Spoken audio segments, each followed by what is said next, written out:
Сәлем достар, сіздермен бүгін бауырсақ жасаймыз. Ол үшін сүт, қайнаған су, екеуін жақсылап араластырып аламыз.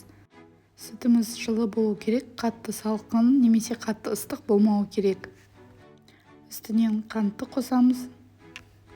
2 жұмыртқа да комнаталық температурада болу керек. Сары майды алдын ала ертіп алғандарыңыз дұрыс. 7 грамм ашытқыны қосып, барлығын жақсылап араластырып аламыз. Үстін пищевая пленкамен немесе қақпақпен жауып 10 минутқа қалдырып қоямыз. 10 минут өткеннен кейін ашытқымыз сүттің бетіне шығып, осылай көпіршік болып өзгереді. Осы кезде 2 жұмыртқа, еріген жылы май және 1 қасық тұзды қосып, барлығын жақсылап араластырып шығамыз.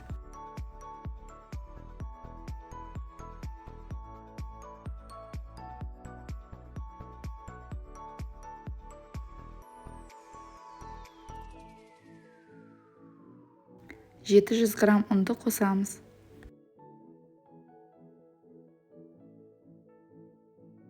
Ұнды жақсылап араластырып аламыз. Қамырымыз сұйықтау болуы мүмкін, бірақ та үстінен ұнды қоспаймыз.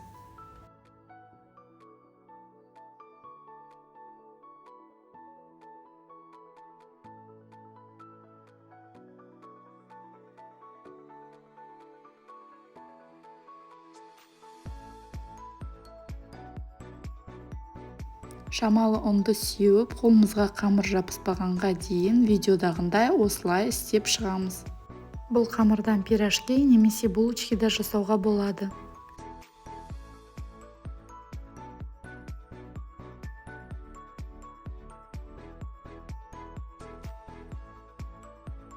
Қамырды ыдысқа салып, бетін жауып 1 сағатқа көтерілуге қоямыз. Қамырымыз жақсы көтеріліп, жұмсақ болып шықты. Бауырсаққа домалақ етіп турап алдық. 5-10 минутқа бетін жауып көтерілуге қойып қоямыз. Алдын ала қыздырылған майда орташа отта 2 жағын пісіріп шығамыз. Бауырсақтар өте әдемі және жұмсақ болып пісті. Сіздермен болған Мадина Каркенқызы. Ас болсын. Каналыма тіркелуді, лайк басуды ұмытпаңыздар.